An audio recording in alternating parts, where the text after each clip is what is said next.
Good morning, everybody. Please have a seat. Good afternoon. Konnichiwa. Once again, it is an honor to welcome my partner and friend, Prime Minister Abe, back to the White House. I'm told there's a phrase in Japanese culture that speaks to the spirit that brings us together today. It's an idea rooted in loyalty. It's an expression of mutuality, respect, and shared obligation. It transcends any specific moment or challenge. It's the foundation of a relationship that endures. It's what allows us to say that the United States and Japan stand together. Otegai no tameni, with and for each other. This is the essence of the alliance between the United States and Japan, an alliance that holds lessons for the world. Prime Minister Abe and I had the opportunity yesterday to visit our memorial to President Lincoln, who believed that a great conflict had to be followed with reconciliation. Shinzo, on behalf of the American people, I want to thank you for your visit to Arlington National Cemetery. Your gesture is a powerful reminder that the past can be overcome. Former adversaries can become the closest of allies, and that nations can build a future together. Across 7 decades, our nations have become not just allies, but true partners and friends. And that mutual affection will be on display tomorrow when Shinzo becomes the first Japanese Prime Minister to address a joint meeting of Congress. And we are 2 global partners that stand together for security and human dignity around the world, opposing Russia's aggression against Ukraine, providing relief to innocent civilians threatened by ISIL, combating Ebola and promoting global health, and now offering help to the people of Nepal, who are in our prayers today. This friendship includes my partnership with Prime Minister Abe. Since taking office, I've worked to rebalance American foreign policy to ensure that we're playing a larger and lasting role in the Asia-Pacific, a policy grounded in our treaty alliances, including our treaty with Japan. And I'm grateful to Shinzo for his deep commitment to that alliance. He is pursuing a vision of Japan where the Japanese economy is reinvigorated and where Japan makes greater contributions to security and peace in the region and around the world. So Shinzo, thank you.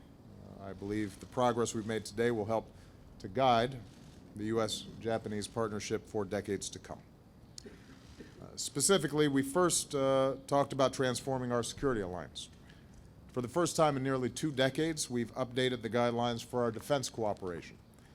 Together, our forces will be more flexible and better prepared to cooperate on a range of challenges, from maritime security to disaster response.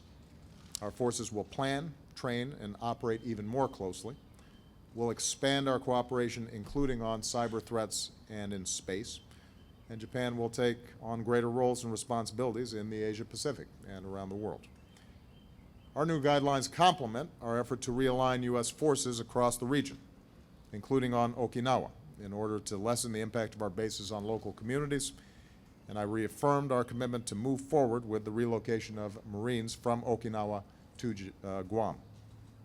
I want to reiterate that our treaty commitment to Japan's security is absolute, and that Article 5 covers all territories under Japan's administration, including Senkaku Islands. We share a concern about China's land reclamation and construction activities in the South China Sea, and the United States and Japan are united in our commitment to freedom of navigation, respect for international law, and the peaceful resolution of disputes without coercion. We also remain united in pursuit of peaceful denuclearization of the Korean Peninsula and addressing North Korean provocations. We fully support Japan's efforts to resolve the tragedy of North Korea's abduction of Japanese citizens. During my last visit to Japan, I met with the mother of one of those abductees, and she described the awful pain that she has endured, so I know how important this is to the Japanese people. Meanwhile, our growing trilateral cooperation with the Republic of Korea, as well as with Australia, gives us new opportunities to enhance security across the region. With respect to trade, we reviewed the progress our teams have made towards the Trans-Pacific Partnership.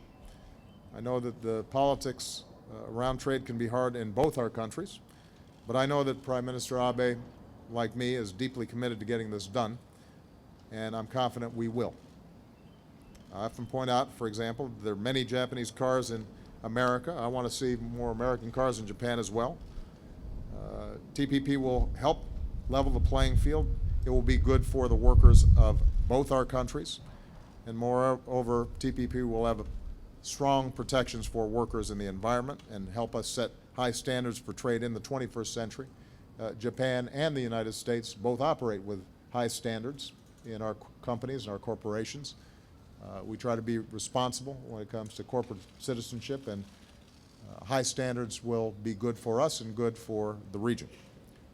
Based on the progress we've made, Prime Minister Abe and I discussed how the United States and Japan, as the two largest economies in the TPP negotiations, will now work together to lead our TPP partners to swift and successful conclusions of the broader negotiations. We also agreed to continue our close coordination on climate change. As the two countries that have made the largest pledges to the Green Climate Fund, we're committed to helping nations around the world seize the opportunities of transitioning to low-carbon economies. And we discussed the importance of all major economies submitting ambitious targets to reduce emissions so we can reach a strong climate agreement this year in Paris.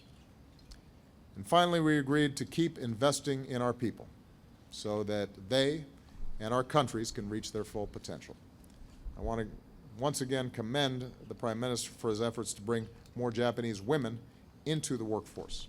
I can tell you it is very much my view here in the United States and around the world that when women are given opportunity, when they are full-fledged members of the political community and the economic community, when they have opportunity, those countries succeed. It's good for everybody. Along with the initiative we launched last year in Tokyo, we're also aiming to double student exchanges in the coming years. And with the leadership of our better halves, our wives, the United States and Japan are helping to lead our global initiative, Let Girls Learn, to give more young women and girls access to education. So these are just some examples of what it means to be true global partners. And I'm confident that with the steps that we've taken today, our alliance will play an even greater role in upholding security, prosperity, and human dignity, not just in the Asia-Pacific, but around the world.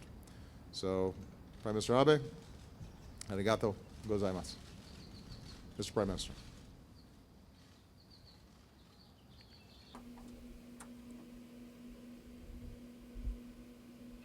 Barack, thank you for inviting me to make an official visit in this commemorative year, which marks 70 years after the war. Thank you for inviting me and my wife.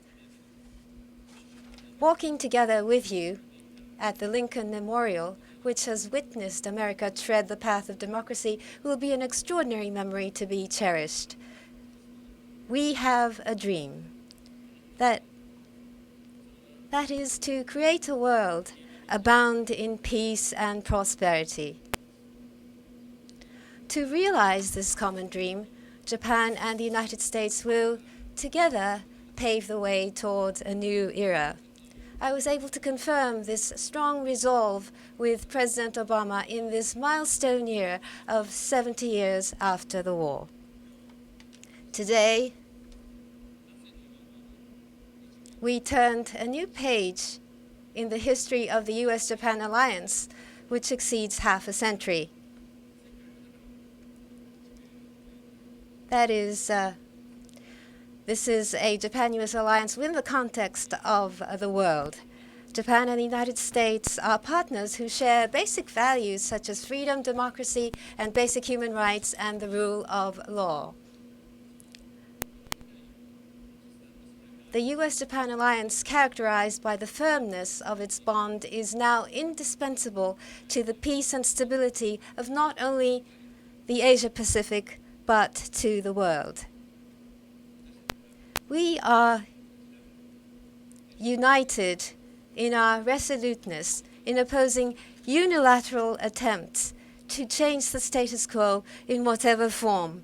Any dispute should be resolved peacefully based on international law and not through coercion or intimidation. Japan welcomes the United States policy of rebalancing, which emphasizes the Asia-Pacific, and President Obama has expressed his support for Japan's principle of proactive contribution to peace. Through coordination of these two policies, the deterrence of our alliance will no doubt be further strengthened. Against this backdrop, we have reaffirmed our resolve to steadily move forward with the realignment of the U.S. forces in Japan.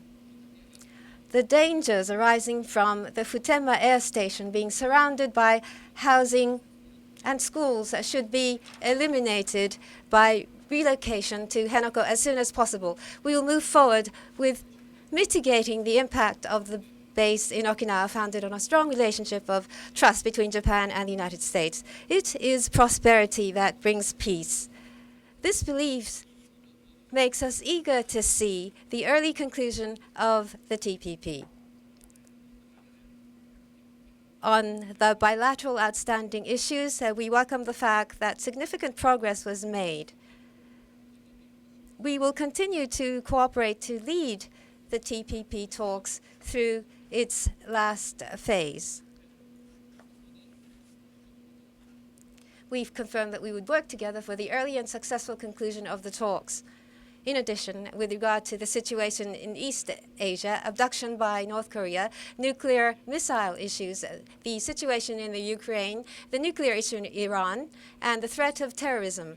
Furthermore, climate change, infectious and communicable diseases, the UN Security Council reform, the world has a multitude of issues facing it. And on these all sorts of issues, we have had a frank and candid exchange of views, and we agreed that we would cooperate. When it comes to the future of Japan and the United States, there are infinite possibilities. Energy, infrastructure, science and technology, space, and in addition to this, the empowerment of women. We agreed, that is between President Obama and myself, that we would cooperate and move forward in making investments for the future. I would like to express my due heartfelt respect once again to President Obama and the citizens of the United States who have committed to take on the multitude of challenges of this world, and for the unstinting efforts that you are making for the benefit of the peoples of the world. Yesterday, I visited the JFK Library in Boston. On television, I saw President Kennedy deliver his inauguration speech. It deeply resonated with me, and it still has a lingering effect.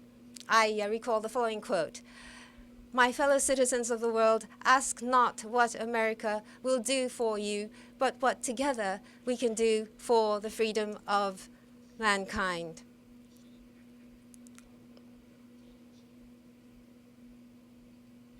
Now, Japan wants to be a country that can respond to such calls.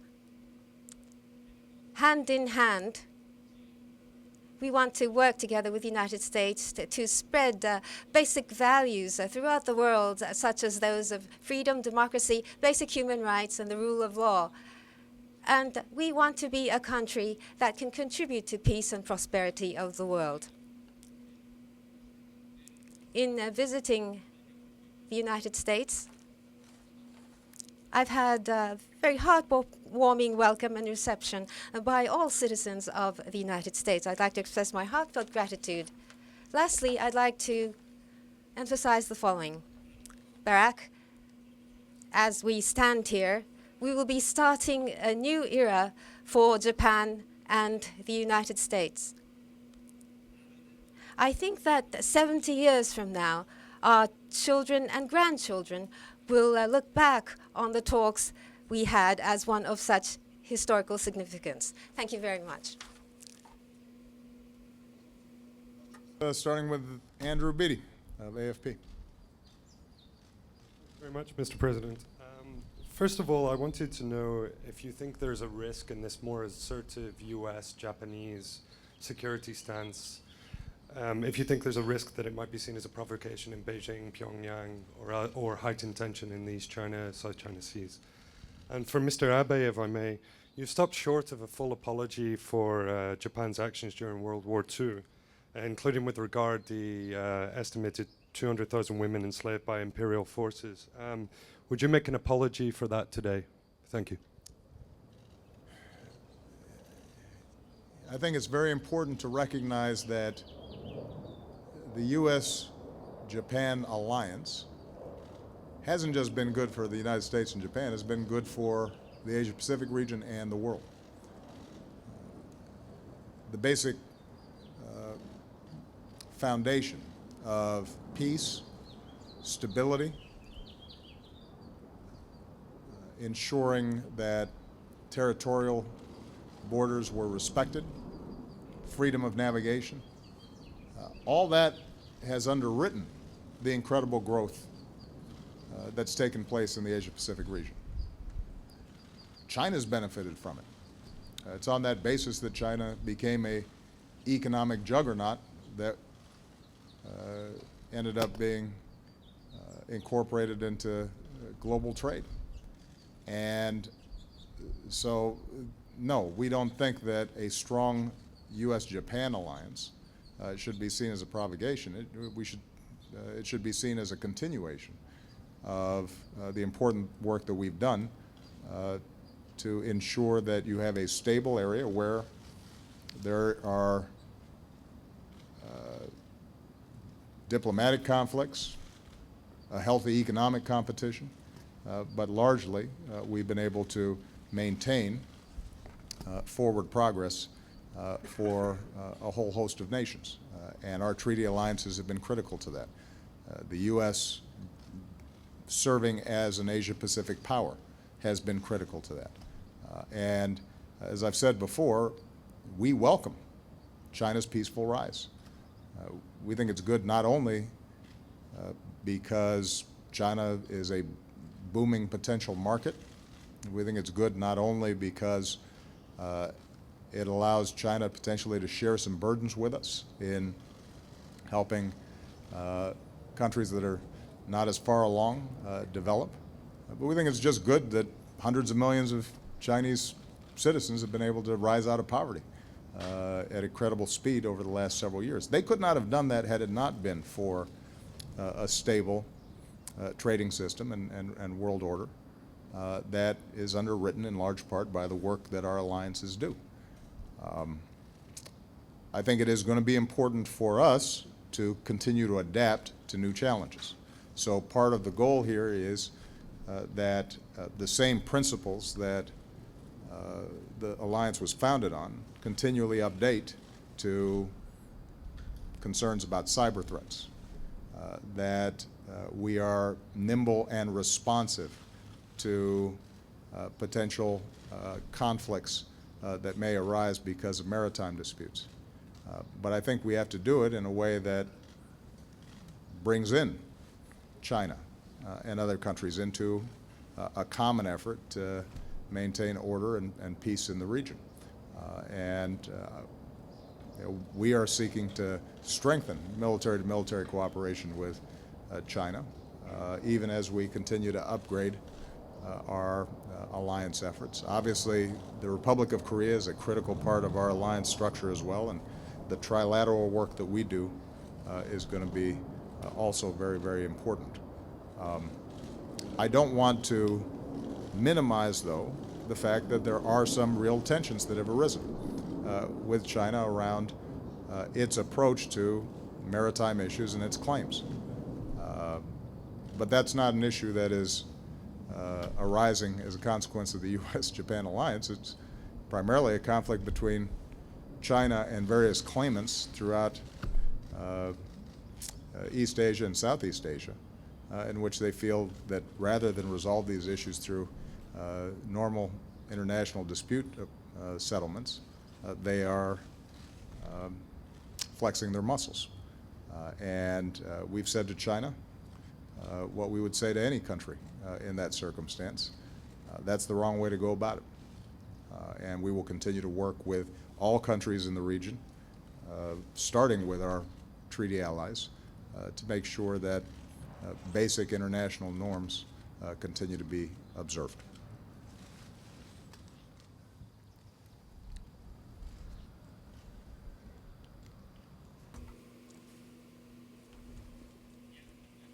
On the issue of comfort women, I am deeply pained to think about the comfort women who experienced immeasurable pain and suffering as a result of victimization due to human trafficking. This is a feeling that I share equally with my predecessors. The Abe cabinet upholds the Kono statement and has no intention to revise it. Based on this position, Japan has made various efforts to provide realistic relief for the comfort women. Throughout the history of the 20th century, women's dignity and basic human rights had often been infringed upon during wars. We intend to make the 21st century a world with no human rights violations against women. I promised at the General Assembly of the United Nations last year that Japan would stand at the fore and lead the international community in eliminating sexual violence during conflicts. For an international framework, including the UN Women, Japan provided approximately $12 million in 2014 and decided that it would provide approximately $22 million in 2015. In any case, the 21st century should be an age where women's rights is never infringed upon, and that is our strong resolve.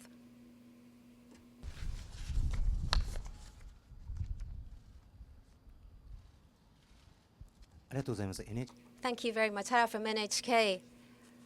I'd like to address this question to Prime Minister Abe and President Obama. In the East China Sea and in the South China Sea, China continues to make forays into the oceans, and the Islamic State is still very active. How does the United States and Japan intend to collaborate, and what do you expect of each other in terms of actions taken by the respective countries? In Japan, with regard to the acceptance of exercise of collection self-defense and the new guidelines, there is a strong concern that Japan would become involved in America's wars. How does Prime Minister Abe intend to dispel these fears, and what is President Obama's take on these concerns? First of all, on extremism and radicalism, which is on the rise, the world community should unite to counter such extremism.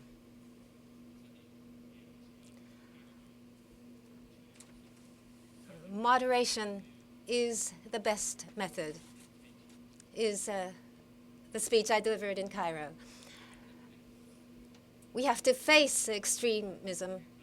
There are moderates who are at the very forefront facing extremism, and we want to support this. With the rise of extremism, there are refugees and support to these refugees, and also through the influx of refugees, there are countries who are faced with difficulties.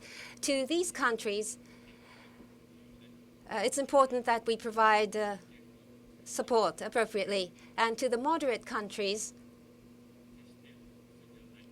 we need to tell them that they are not alone, they are not isolated. In the international society, the moderate countries should be supported, and we need to express that at all times. I believe that is important. In the Middle East, there are people who are living there. Improving the welfare and livelihood of these peoples are areas in which we'd like to make efforts. From such a standpoint, the United States and Japan would like to cooperate to respond to the challenges. Another point, the defense guidelines And with regard to the security legislation, that we may be involved, get caught up in wars. People tend to label this in some cases. It's very unfortunate. Labeling activities of this kind is not the first time it has occurred. In 1960, when we revised the Security Treaty, some people said that we would be involved in wars of the United States. And that was the core of the criticism which was aired then. It's been 55 years since then. This criticism has been proved totally wrong, and that is very clear and evident. History has proved this. Our choice made at the time to revise the Security Treaty, and in case Japan suffers from aggression between Japan and the United States, we would respond through cooperation. And in the Far East, to maintain security, Japan's facilities would be leveraged, and U.S.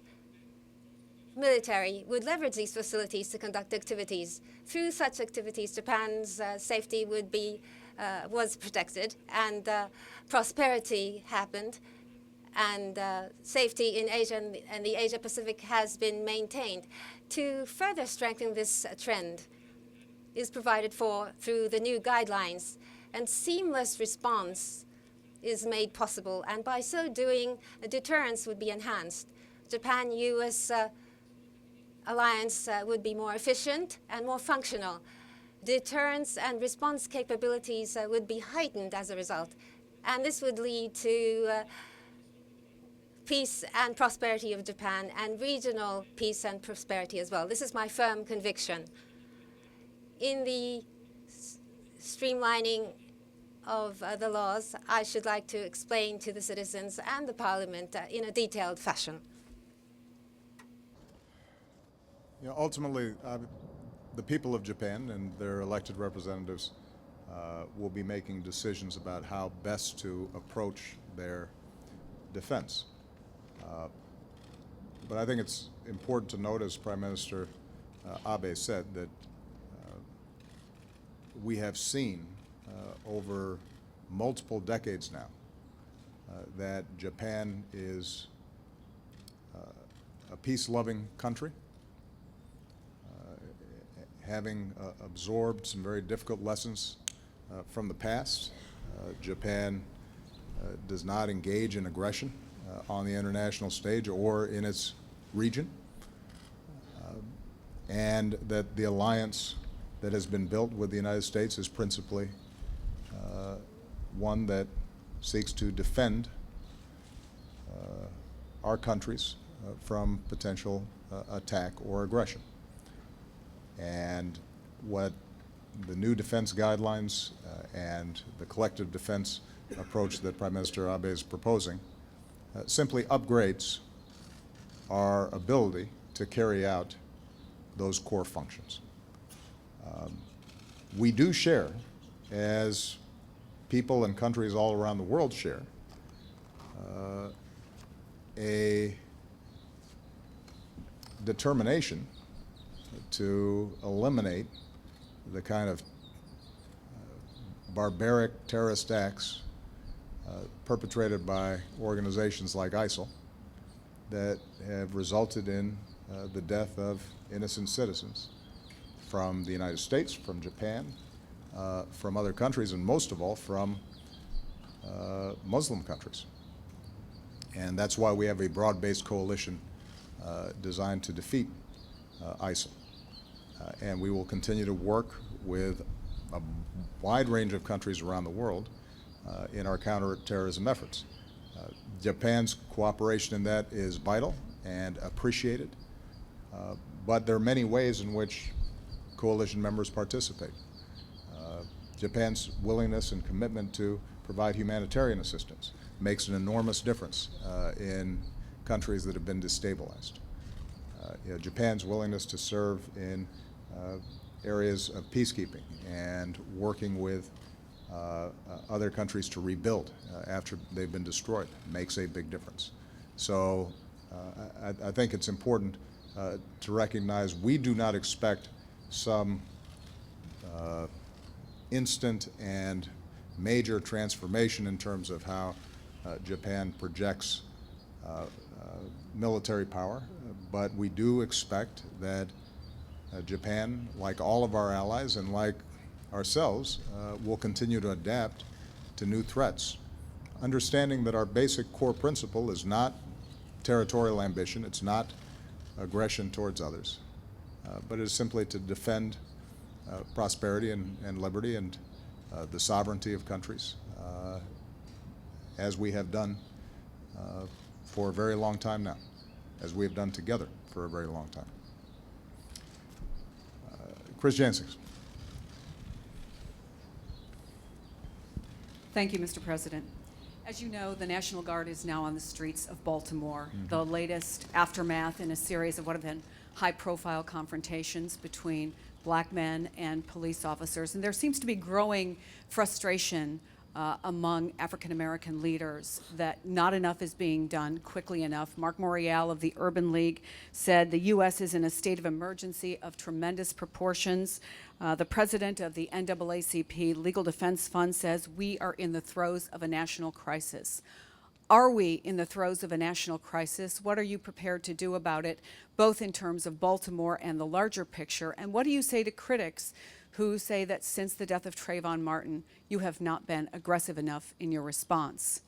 And to Prime Minister Abe, how important is a Pacific trade deal to keeping the influence of China in check, both economically and militarily? And do you agree with President Obama when he says that failing to complete a deal will simply further China's influence? Thank you. Before I answer the question about Baltimore, I'm going to horn in on your question to Prime Minister Abe. I've been very clear that TPP is good for American businesses and American workers, regardless of what China's doing.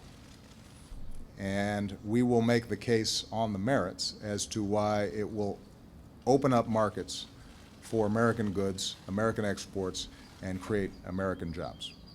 So this is not simply a defensive agreement. This is something that is going to be part and parcel of our broader economic agenda moving forward.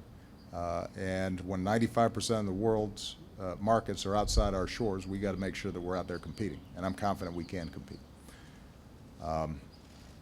With respect to Baltimore, let me make a couple of points. First, obviously our thoughts continue to be with the family of Freddie Gray. Understandably, they want answers. And DOJ has opened an investigation. It is working with local law enforcement to find out exactly what happened, and I think there should be full transparency and accountability. Second, my thoughts are with the police officers who were injured in last night's disturbances. It underscores that that's a tough job, and we have to keep that in mind. And my hope is that they can heal and get back to work as soon as possible. Point number 3, there's no excuse for the kind of violence that we saw yesterday.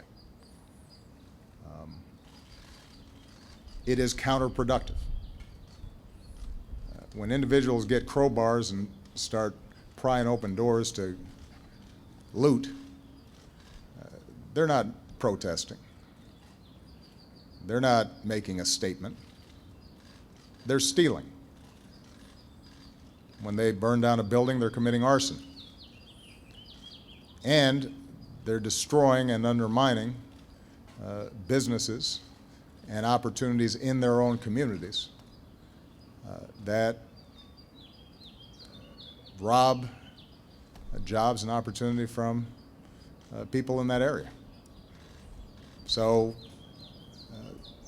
it is entirely appropriate that the mayor of Baltimore, who I spoke to yesterday, and the governor, who I spoke to yesterday, work to stop that kind of senseless violence and destruction. That is not a protest. That is not a statement. It's people, a handful of people taking advantage of a situation for their own purposes, and they need to be treated as criminals. Point number 4. The violence that happened yesterday distracted from the fact that you had seen multiple days of peaceful protests that were focused on entirely legitimate concerns of these communities in Baltimore, led by clergy and community leaders, and they were constructive and they were thoughtful, and frankly didn't get that much attention. And one burning building will be looped on television over and over and over again, and the thousands of demonstrators who did it the right way, I think, have been lost in the discussion. The overwhelming majority of the community in Baltimore, I think, have handled this appropriately, expressing real concern and outrage over the possibility that our laws were not applied evenly in the case of Mr. Gray, and that accountability needs to exist. And I think we have to give them credit. My understanding is you've got some of the same organizers now going back into these communities to try to clean up in the aftermath of a handful of protesters, a handful of criminals and thugs who tore up the place. What they were doing, what those community leaders and clergy and others were doing, that is a statement. That's the kind of organizing that needs to take place if we're going to tackle this problem, and they deserve credit for it, and we should be lifting them up. Point number 5, and I've got 6, because this is important. Since Ferguson and the task force that we put together, we have seen too many instances of what appears to be police officers interacting with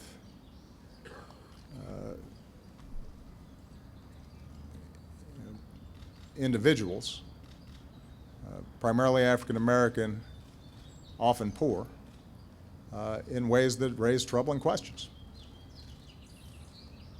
And it comes up, it seems like, once a week now, or once every couple of weeks. And so I think it's pretty understandable why the leaders of civil rights organizations, but more importantly, moms and dads across the country might start saying this is a crisis. What I'd say is this has been a slow rolling crisis. This has been going on for a long time. This is not new. And we shouldn't pretend that it's new. The good news is that perhaps there's some newfound awareness because of social media and video cameras and so forth that there are problems and challenges when it comes to how policing and our laws are applied in certain communities, and we have to pay attention to it and respond. What's also good news is the task force that was made up of law enforcement and community activists that we brought together here in the White House have come up with very constructive, concrete proposals that, if adopted by local communities and by states and by counties, by law enforcement generally, would make a difference.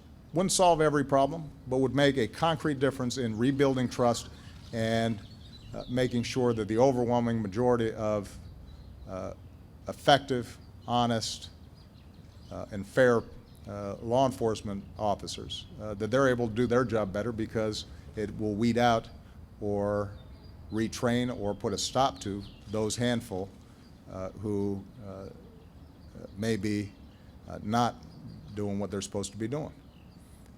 Now, the challenge for us as the federal government is that we don't run these police forces.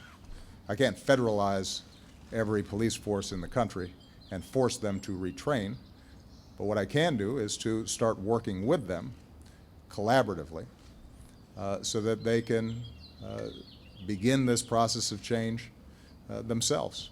And we, coming out of the task force that we put together, we're now working with local communities. Department of Justice has just announced a grant program for those jurisdictions that want to purchase body cameras. We are going to be issuing grants for those jurisdictions that are prepared to start trying to implement some of the new training and data collection and other things that can make a difference. And we're going to keep on working with those local jurisdictions so that they can begin to make the changes that are necessary. I think it's going to be important for organizations like the Fraternal Order Police and other police unions and organizations to acknowledge that this is not good for police. We have to own up to the fact that occasionally there are going to be problems here, just as there are in every other occupation. There are some bad politicians who are corrupt. There are folks in the business community or on Wall Street who don't do the right thing. Well, there's some police who aren't doing the right thing. And rather than close ranks, what we've seen is a number of thoughtful police chiefs and commissioners and others recognize they got to get their arms around this thing and work together with the community to solve the problem. And we're committed to facilitating that process. So the heads of our COPS agency that helps with community policing, they're already out in Baltimore. Our head assistant attorney general for the Civil Rights Division is already out in Baltimore. But we're going to be working systematically with every city and jurisdiction around the country to try to help them implement some solutions that we know work. And I'll make my final point. I'm sorry, Mr. Prime Minister, but this was a pretty important issue for us. We can't just leave this to the police. I think there are police departments that have to do some soul searching. I think there's some communities that have to do some soul searching. But I think we as a country have to do some soul searching. This is not new. It's been going on for decades. And without making any excuses for criminal activities that take place in this community, what we also know is that if you have impoverished communities that have been stripped away of opportunity, where children are born into abject poverty, they've got parents often because of substance abuse problems or incarceration or lack of education themselves can't do right by their kids. If it's more likely that those kids end up in jail or dead than that they go to college. In communities where there are no fathers who can provide guidance to young men. Communities where there's no investment and manufacturing's been stripped away. And drugs have flooded the community, and the drug industry ends up being the primary employer for a whole lot of folks. In those environments, if we think that we're just going to send the police to do the dirty work of containing the problems that arise there without, as a nation and as a society, saying what can we do to change those communities, to help lift up those communities and give those kids opportunity, then we're not going to solve this problem. And we'll go through the same cycles of periodic conflicts between the police and communities and the occasional riots in the streets. And everybody will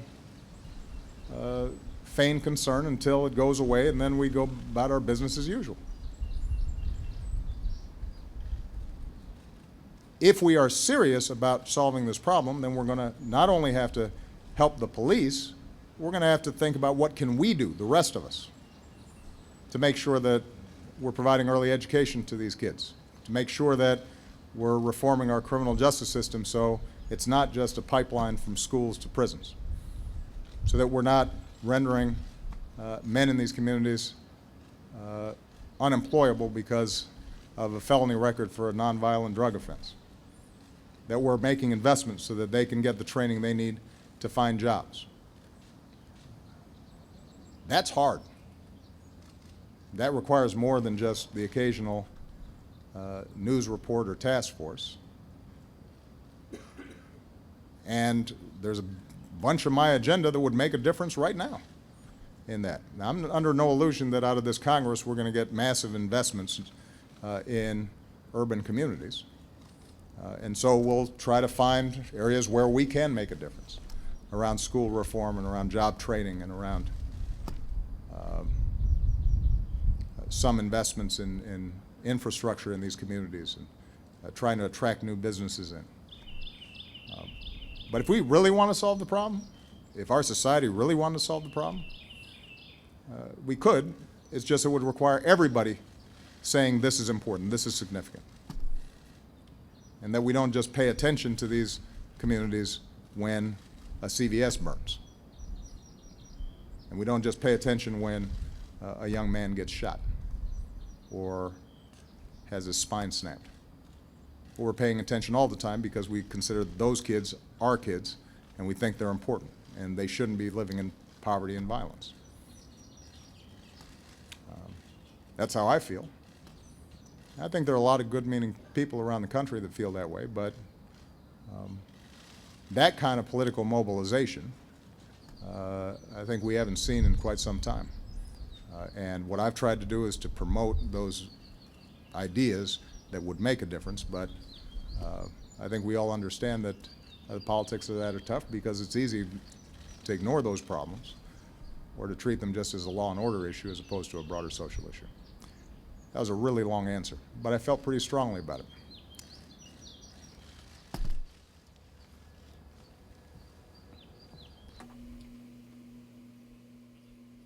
First of all, on TPP. This is not something that we create out of consciousness about China. The economic growth of the region will be a positive and create opportunities for Japan, the United States, and the world. The TPP is such that to the eyes of many countries, it has to become a model. It should be a model for China in that it's an ambitious attempt to create a new economic sphere in which people, goods, and money will flow freely within the Asia-Pacific region. It's a new economic region. Freedom, democracy, basic human rights, and rule of law. With countries that share these universal values, we will be creating new rules. This will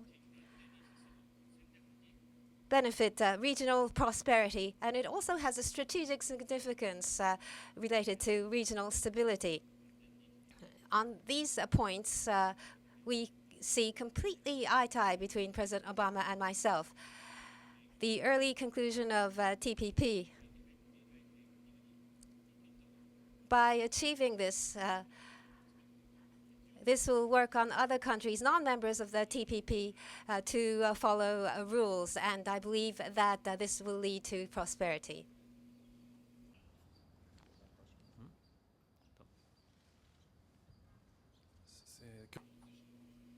Kuramoto from Kyodo Press. My question is addressed to Prime Minister Abe as well as President Obama. In relation to the answer that has been given, China is working toward the establishment of the AIIB, and it intends to enhance its influence in the international economy and finance. What is the strategic significance of the early conclusion of the TPP? And the next question is to President Obama. Do you have confidence or how do you intend to work on Congress to pass the TPP-related bills?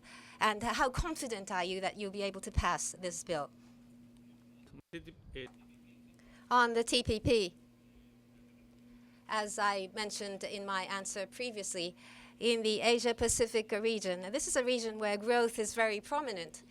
And in such a region, for people and goods and money under proper rules to flow freely, without a doubt will make affluent the countries participating in the TPP in the Asia Pacific. And the people in the countries will be able to lead affluent lives. I believe this will feed into this. So for this purpose as well, as soon as possible, with the general public's understanding toward early conclusion of the TPP, we'd like to make efforts. And in this context, Japan and the United States, or with President Barack Obama and myself, we want to exert leadership to bring about an early conclusion of the TPP. Furthermore, on the AIIB, in Asia, there's a tremendous demand for infrastructure. And the financial system to respond to this is very important. On this recognition, we see eye to eye between China and myself. And I think this is a point on which we see eye to eye between many countries. For Japan to participate in the AIIB is a decision that which we have not taken yet. But to create such an enormous financial institution, and since this will have an enormous impact on Asian countries, a fair governance is necessary of the institution. In particular, the board to review individual projects and to approve of this is indispensable. And debt sustainability and the environment and society and the impact of this should be considered. We need to secure this. It's not only about the lenders, but the borrowing nations. For example, various infrastructure projects may not be sustainable. It may have too much of a burden on the environment. If this is the case, this will be a very negative, bring negative results for the citizens living in the countries. It will prove to be a burden. And so in that sense, a proper review as to whether lending the money to a country will be of benefit to the country. A rigorous review is very important. So from such a standpoint, the 2 points to be secured, I believe, is very important. So from such a standpoint, Japan and the United States should cooperate, and we need to continue dialogue with China, and it is my intention to do so. Let me agree with Prime Minister Abe when it comes to the Asia Infrastructure Bank proposal that's been made by China. Asia needs infrastructure. There are a lot of countries that have difficulty financing infrastructure, but if they got that infrastructure put in place and developed, they can grow much more rapidly, and that's good for everybody. It's good for that country. It's good for the world economy. It's good for us. We want more markets. To be able to get our goods in and sell our services that are some of the best in the world. And China's got a lot of money. It's been running a big surplus for quite some time. So to the extent that China wants to put capital into development projects around the region, that's a positive. That's a good thing. So let me be very clear and dispel this notion that we were opposed or are opposed to other countries participating in the Asia Infrastructure Bank. That is simply not true. It sprung up out of one story after the Brits decided that they were going to join up, and then folks have just been running with it. And there have been all these editorials subsequently based on these reports, not from any official position in the United States government, but from a series of behind-the-scenes quotes. What we have said, and what we said to all the other countries involved, is exactly what Prime Minister Abe said, which is, if we're going to have a multilateral lending institution, then you have to have some guidelines by which it's going to operate. That's how the World Bank operates. That's how the IMF operates. There may be weighted votes in terms of who's the biggest contributor, but you've got to have some transparency in terms of how the thing is going to operate, because if not, a number of things can happen. Number one, money could end up flowing that is misused or doesn't have high accounting standards, and we don't know what happens to money that is going into projects. As Prime Minister Abe said, the projects themselves may not be well designed.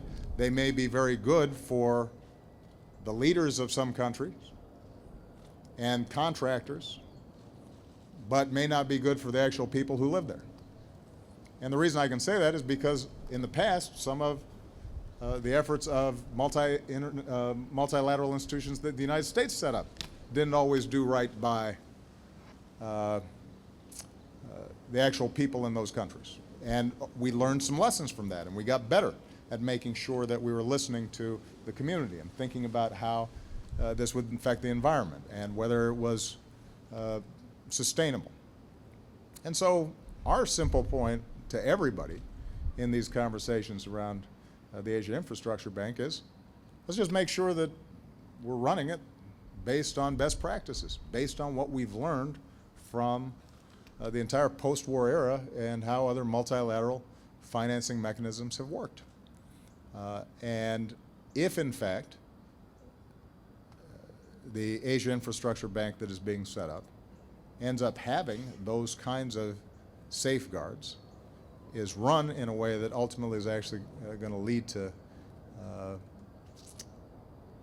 good infrastructure and benefit the borrowing countries, then we're all for it. And we look forward to collaborating with the Asia Infrastructure Bank, just like we do with the Asia Development Bank and with the World Bank on a whole bunch of stuff. So this could be a positive thing. But if it's not run well, then it could be a negative thing. And what we don't want to do is just be participating in something and providing cover for an institution that does not end up doing right by its people. Because when these countries borrow money, even from a development bank, for a boondoggle project that doesn't work, they're oftentimes still on the hook for paying that money back. And there have been experiences like that across continents and across decades. With respect to TPP, you know, it's never fun passing a trade bill in this town, and because people are understandably concerned about its potential impacts on specific industries, but also the general concerns that people have had about globalization and technology displacing workers. We're addressing those systematically. Here's what I'm confident about. This will end up being the most progressive trade bill in history. It will have the kinds of labor and environmental and human rights protections that have been absent in previous agreements. It's going to be enforceable. It's going to open up markets that currently are not fully open to U.S. businesses. It's going to be good for the U.S. economy. And because I always believe that good policy ends up being good politics, I'm confident we're going to end up getting the votes in Congress. And Congress, by the way, will have a lot of time to review it when and if it's actually completed. So this whole notion that it's all secret, they're going to have 60 days before I even sign it to look at the text, and then a number of months after that before they have to take a final vote. Thank you very much, everybody.